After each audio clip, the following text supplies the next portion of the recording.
is Bob Seger playing a little bit of Against the Wind. And before we get started, I want to ask you something before I bring our next guest in. Be honest with yourself. How much of your team's thinking are you actually doing for them right now? Is it every decision, every problem, every next step? Is it all running through you? If that hit a little bit too close to home, then you are going to want to lean in for this episode of Leadership Live, because my next guest has literally built her entire career around solving that exact problem. Meridith Elliott Powell has been voted one of the top 15 business growth experts in the world, and she didn't get there by giving pep talks. She got there through original research, innovative framework, and years of working with companies like Microsoft, IBM, and CVS to help leaders stop being the bottleneck in their own organizations. Her message? Well, we're going to talk about that, but it has to do with uncertainty and how it's not the threat. Your response to it is. I love so much about Meredith's story, but I'm going to let her hopefully share that with you. Meredith, I just wanted to welcome you to the League of Leaders, into the circle here with Bob Seger and Donnie Tuttle. And we're going to stop going against it. Meredith, welcome. Welcome to Leadership Live. Thank you. Can't think of anything better than spending a little time with Donnie Tuttle and Bob Seger. That's so many people have said that to me in the past, exactly. And very, very few people, get to have that moment. Meredith, I'm so curious. You speak from so many stages. You aren't just like the run-of-the-mill, like Matt Foley motivational speaker. You really do help people to put things in a place where they can run and not walk. But you didn't get there through the bed of roses, right? It wasn't just this easy path for you. Can you tell us about what inspired you to do what it is that you're doing right now, living from your purpose? Yeah, I think it's really twofold. I think, you're saying it so well. There's a little bit from my personal life. I mean, and in my personal life, like everybody, I've got a story. Everybody's got a story. Everybody, I think it's one of the things that we forget about people is that everybody has had their challenges and obstacles to overcome. And for me, I come from a family really riddled in alcoholism. And by the time I was 36 years old, 6 male members of my family had all died of the disease, including my first husband, both my brothers, my father, my brother-in-law, cousin, and the list goes on. And alcoholism is full of uncertainty. And I realized that the skills that I learned from navigating a life like that are really what I brought into the corporate world. It's really how I became successful in I could compartmentalize, I could deal with obstacles, I could find the good when everything in front of me was looking bad. And so there were a lot of skills I gained from that. But then in the corporate world, what I found was I loved discomfort and uncertainty. Where most people found uncertainty and change painful, I found it a growth opportunity. And I really do think that comes from being raised in a world of addicts, because you got to grab every little positive thing you ever see. And so in the world of business, my whole area of expertise, and you are so right, I am mission driven. I want people to start to see obstacles and uncertainty as their greatest opportunity, that it is only through the obstacle that you can get real growth and achieve your full potential. Wow. Okay, that's a crazy message. I want to get into it. I'm just so curious about it. I really feel like that you are the example, right? You ate your own cooking before. Yes, you're doing it here. Like you took something that was an obstacle and you turned it into an advantage, and it still continues to serve you. I mean, there are certainly, that's the positive side, I guess, to the disadvantage. Yes. Help me to like. There's about 10 different questions I have from that, but I'm wondering how did you translate that? Like, how did you go from difficulty and obstacles, and how did you translate into something to where it's meaning and connection in your giving from the thing that took from you? How Yeah. make it make So sense? it's such a great question. And I would love to tell you that I learned to do it right from the start, but I wasted a lot of years being a victim, a lot of years really focused. It comes down to one thing, Donnie. It comes down to one thing. And if people just took this from this podcast, it is going to change their business and their professional life. Is after a lot of years of being a victim, I realized life is about learning to focus on what you can control and not to focus on what you can't. I could not do one thing about the fact that everybody in my life was drinking themselves to death and it was creating massive chaos in my life. But when I learned that all my energy was being focused on trying to fix them, and I wasn't putting energy in at all into what I could do to help me, then that's where the shift really happened. Sorry, we had some interference. That was crazy. I'm curious for you, like as you've been seeing that, like does that also make you a little bit do you have like the vision to see where this is happening? Because one of the you work with a lot of professionals. Yeah. How rampant would you say alcoholism like how much has that touched the professional world that we live in? We have conferences and events and like networking and all like can you speak to that a little bit? Yeah, so it's really when I started on the speaking circuit, I'm a business speaker. So I help businesses learn Thank to you. turn Yes. uncertainty. Yeah, Yeah. that's what I do. I used to never talk about the personal side at all, never talk about the adversity I've overcome. But slowly I've started to bring it out and talk about it a little bit more. It is amazing the number of people that come up to me that are struggling with some form of addiction, either themselves or with somebody they love in their life. I mean, I feel almost confident to say it touches 95% of an audience. Very few people walk away unscathed. Now, it isn't necessarily alcohol addiction, but it can be, it can be gambling, it can be drugs, it can be, and people are just torn up by it. And so it really goes into those. But what I find so fascinating about it is the hardest thing about loving addicts or being one yourself is that learning to this idea of focusing on what we can control. In the business world, the hardest part of uncertainty is forgetting about everything else and focusing on what you can control. Mm. But it's where the magic lies. Do you feel, Meredith, that sometimes it's these people who are trying to use willpower to muscle their way into controlling things? And this would be my last addiction question. I'm just so Yeah. curious No, because I see it. no, you can ask as many Like addiction questions as you want to.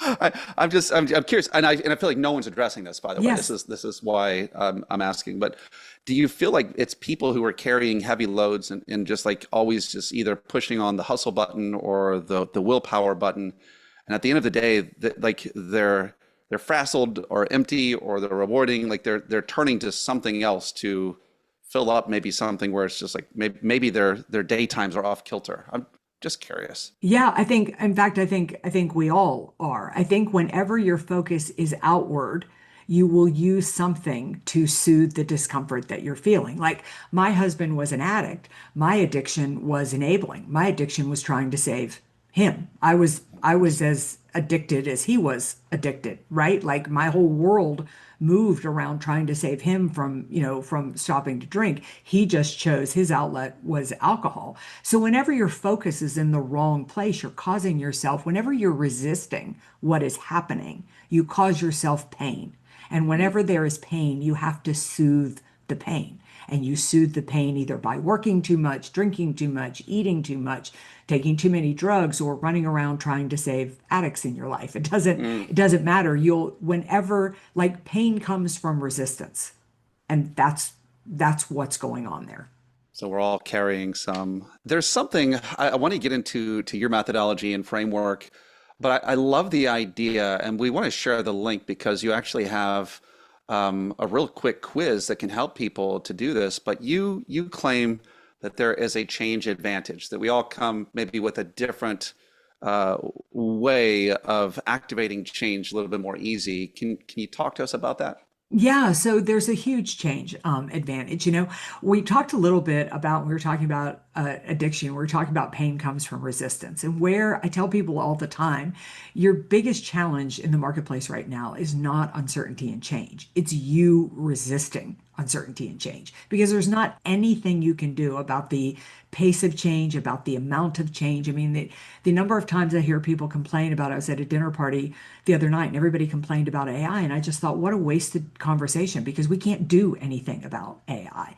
And so change is an advantage when you begin to shift your mindset and see it as opportunity. When you go, there's a great phrase in the military, the US military uses called embrace the suck. And the idea is that it isn't the optimist that thrives in uncertainty and it isn't the pessimist. It's the one who just says, pardon my French, this sucks, but how could I use it? How could I capitalize on it in the marketplace? So you think about like right now, I mean, gas prices are going through the roof as we're recording this. It's a waste of my time to complain about gas prices. It's smart to think, okay, I can't change gas prices. Are there another way I could do my deliveries or do my business? Could I cut my travel in half? Like, what can you control? And go back to those ideas of what you can control. If you can master that mindset, you have a huge advantage in the marketplace. I love it. I always feel like that opportunity and obstacles, like they're on the same corner. Like on one side is opportunity, on the other side is obstacles, but you're not going to find one without the other. And I love the gas example. We hear a lot of people talking about AI, Yeah. and every like there are. I think we have to be sensitive to the idea that media, YouTube, social media, whatever, uh, can typically take advantage and prey upon that whole, like, make you afraid or cause you, like, just do something to kind of grab a hold of you to get your attention. But you see opportunity here for leaders. What can you tell me a way where some of these people who are saying, this is going to take over, or I don't know, like, can you turn a negative into a Yeah. positive around AI? Yeah, absolutely. First of all, I want to talk a moment about media and just messaging and things like that. Is that it is designed. Like if I ran an ad and I said, give me 3 weeks and you can lose 30 pounds, or I ran an ad that said, if you don't give me 3 weeks, you'll gain 30 pounds, more people will react to the fear than react to the positive. So media is out there designed to scare you because that is how we're far more attracted to that. And it's just human nature. So so you look at AI and you think, oh my gosh, AI is going to take over. It's going to completely change the landscape, all these things of what we were worried about. So how you change a negative into a positive is to say, okay, if AI is here, let's talk about this as a team. What are some ways that we could begin to use AI? And what are the things that AI could really do? And what are the things that we think AI can't do that only humans, for at least for now, will be able to do? And what could we do to build our skills in order to be relevant in the areas that AI hasn't yet mastered? And so I love to do this exercise with teams because I literally watch the energy shift in the room. When I say to people, you can't change what's happening, but you can talk about how you can capitalize on it, you literally watch people's energy go from fear to empowerment. I mean, it is so electric to sit on a stage and watch that. Watch people go from what they were so afraid of to going, all right, because time is a luxury. And the more you prepare for change, the more you get in shape for change, the more you think change is coming, the more time you have to get ready. And the more time you have to get ready, the more in shape you're going to be for what's happening. You're going to have a huge advantage. Hmm. Love it. Preparation. I'm curious for you. You work with all kinds of leaders across all kinds of different organizations, why does Meredith think that leaders in organizations struggle with uncertainty? Like, why are we resist? What are we hiding from? What's going on here? Yeah, I think the biggest reason that we struggle, I think there's two. Number one is I think one of the funniest things about change and uncertainty is if I ask a room full of people, how many of you believe if we came back in here right this time next year, everything would be the same? Nobody raises their hand. Nobody thinks if I said go to the bathroom and come back in here. So we know change is coming, yet we never prepare for change. So I think we resist it because we're waiting for it to happen. We feel like it is something that we can't control, that we don't have ownership of, and that Mm. we can't leverage and do anything. So I think that is really the biggest thing. The other is people just want certainty. They want to know that, the research says that if I told you I have no idea what's going to happen next year, or I can tell you that there's going to be a fire, there's going to be an earthquake, you're going to lose your house, all this kind of stuff. You would rather me tell you the certainty rather than to tell you I have no idea, because there's something about just knowing Yeah. that we can get our mind we can get our mind around. Yeah.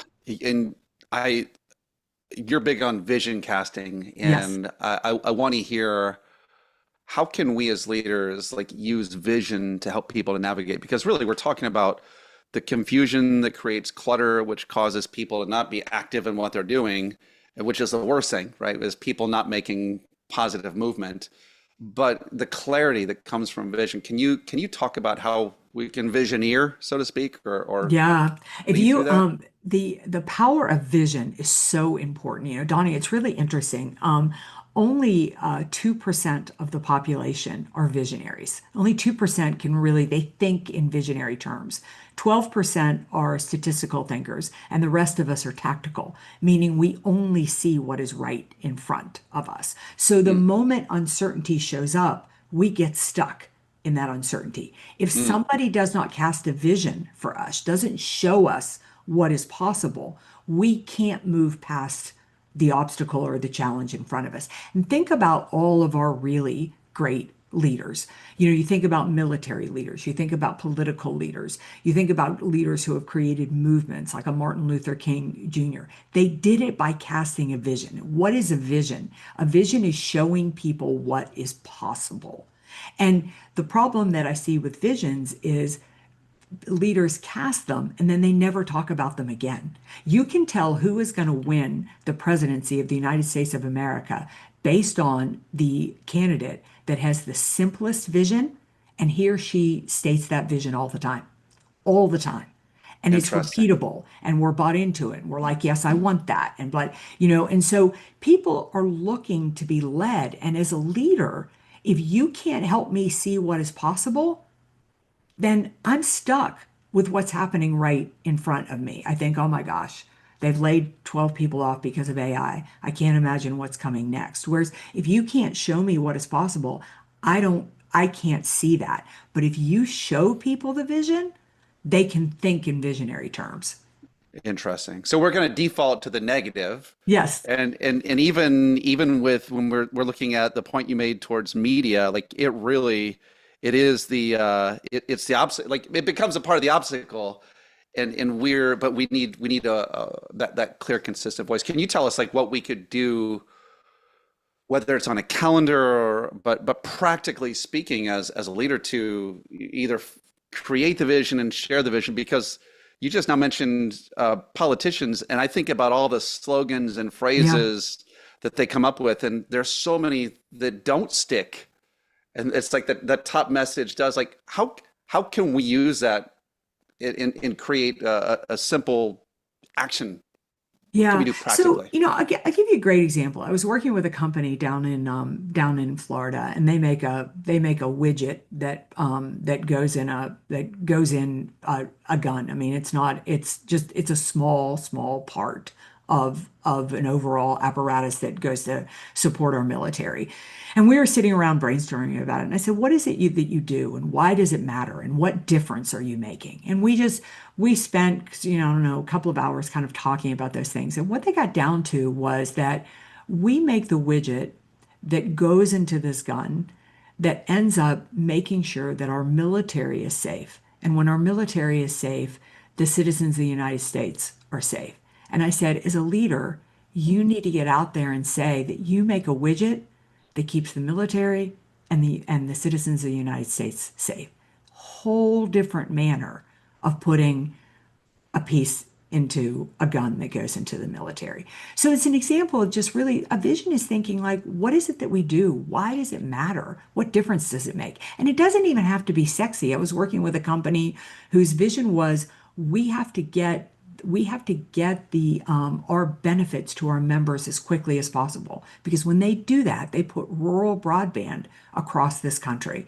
And people want to do work that matters. They want to feel like they are making a difference. And so you have to look at your product and think, how does it make a difference? And if you don't think your product makes a difference, you're in the wrong business, right? Like you've got to like care about. My husband is a dentist, and we talk about in his practice, like if the mouth is healthy, the body's healthy. So we're not just cleaning people's teeth, like we're Mm, saving their freaking lives. Like you got to take it to that level, because that makes people care and intrinsically motivates them at a whole nother level.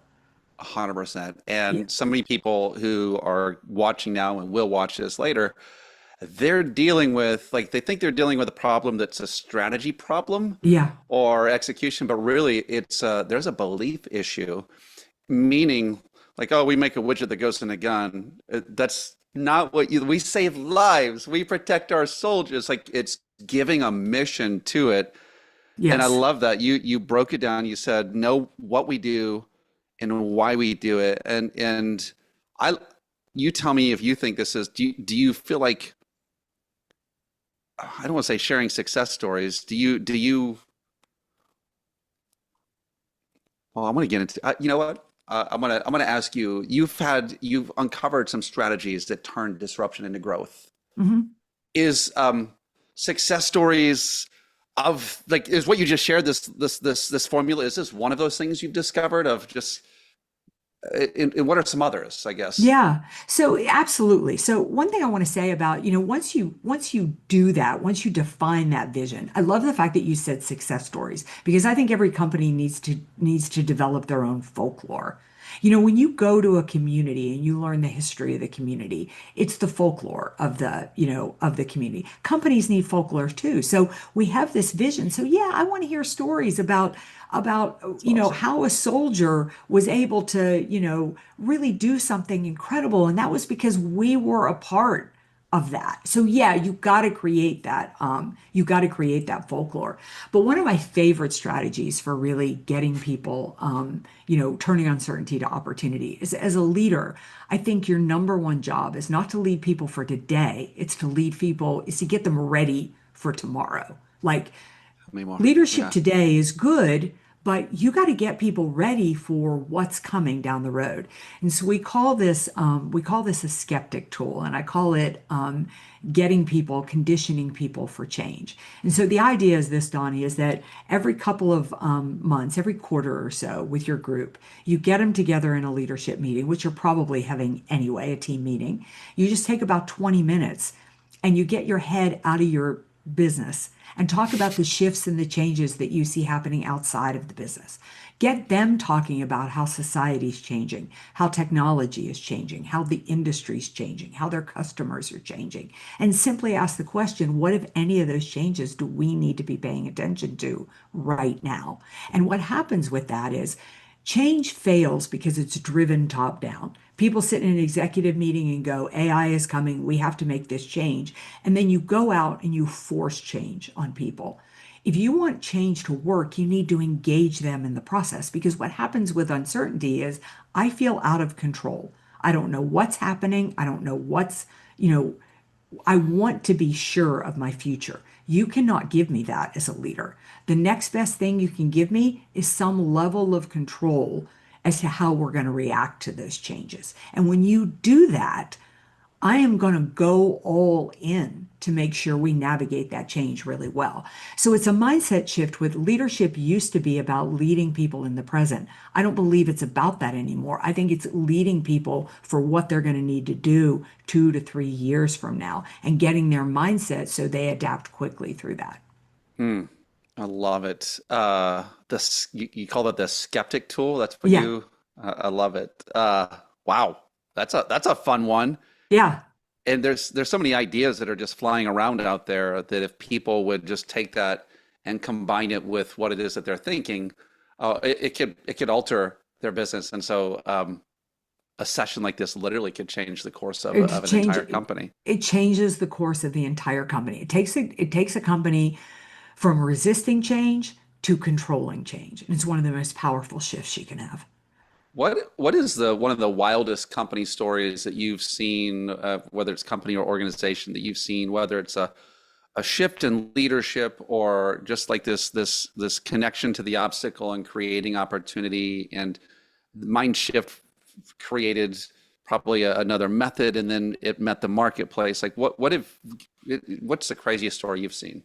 Yeah, so I had a company that the CEO wanted to drive 20% sales growth year over year in an industry average sales growth with 3%. This was a very old industry, a very commoditized industry, heavily competitive. And he just made up his mind he was going to drive sales growth 20% year over year. Now, I even have to admit, I thought he was crazy. But, bought in. I said, what the heck, let's do it. Anywhere he went, anytime you ever saw him, he would say, hey, Donnie, thanks for working here. Remember, this is all about 20% growth year over year. It got to the point that within 6 months or whatever, if you walked up to the janitor would say to you, I'm sweeping the floor and don't forget, Meredith, 20% growth year over year. And for 6 years in a row until he retired, they drove sales growth 20% year over year. It was Wow. all he ever talked about in an industry. I just wrote a blog called How to Accomplish the Impossible. It was about a story. I had to go in 1 week I spoke in Finland, then I spoke in Bangkok, then I spoke in London, and all in the middle of what's going on right now. And my first flight got canceled and they told me I couldn't get there. Well, I applied my formula to it and it was how to accomplish the impossible. But, but, um, but, uh, but that is an example of when he first said that to me, the truth is that was impossible because nobody does it in the industry. And but he's just so committed to getting everybody to buy in, and that's why it gets so. I understand that uncertainty makes things look like impossible, but when you have the right strategy and you have the right formula, and that's why I dedicated myself to designing it, you can accomplish what nobody else thinks is possible. It isn't a matter of the obstacle, it's a matter of how you align the team to get through it. That's so powerful. I'm curious, Meredith, because a company flows from really like what's in the heart of individuals. How do people take this and apply this personally, like in their own personal lives? I mean, so many people they wake up and they just feel negative from from Yeah, from the beginning. So how do we alter that and or any personal practices that can make yeah. that shift? I took the whole book when I wrote Thrive and I flipped it over to apply it to your personal life. But just think about this. I mean, for my personal life, I have a relentless vision. I have a vision of where I see my life, where I see my health, where I see my finances, where I see my relationships 1 year from now. I think about the shifts that are coming in the marketplace, parents passing away. The fact that my husband and I will retire, it's down to just the two of us now, kids not in the house. What are you doing to prepare for those types of things? Thinking about what the future is going to look like in the next 5 to 10 years. So all of the strategies that I talk about, they are easily because the truth is the Great Depression didn't end at 5 o'clock. We don't, we don't turn off, the challenges that we're facing at work and then they're just miraculously gone. We take it home to our personal lives, and so the formula can be applied there as well. Mm, I love it. Well, we're gonna close out here, but I'm gonna give you. We want to know where to find you, and I want to give you a chance. So I just want you to imagine this person, this man or woman in the arena whose face is marred by dust and sweat and blood, who has strived and fallen short, and they're discouraged. They're seeing the impossible. They're seeing the obstacle, and I'm wondering if you can give an encouragement just to the human being, the leader that's listening to this, and then tell us how we can find you, Meredith. Yeah, so to the leader who's listening to this, first of all, you've got to understand that uncertainty, there's always opportunity. You only have to go down through history to read that. So I'd advise you go pick up a great biography of people who have seen far bigger challenges than you have ever seen. But here's a great exercise for you. Take everything that you're worried about, everything that you're scared about, everything you're fearful, write it all down and then separate it into two piles, what you can control and what you can't control. The pile you can control will be no more than three things, maybe five. Focus all your energy there for the next 30 days, then come back and tell me how much your life has turned around. Now, you can reach me at my website. You can find me through Fuel. You can reach me at my website, valuespeaker.com, just the words valuespeaker.com. And then, of course, you can find me on LinkedIn. It tends to be the social media platform I hang out on the most. Well, you absolutely have helped some of us. You, with a backup band of me, Bob Seeger, going against the wind. Meredith, thank you so much for being generous with your just like pouring your experience, your formulas into our worlds. I know that you have made us all better at living and better at leading. And we know if we can lead better, we can live better. Meredith, thank you so much. Thank you, Donnie. I really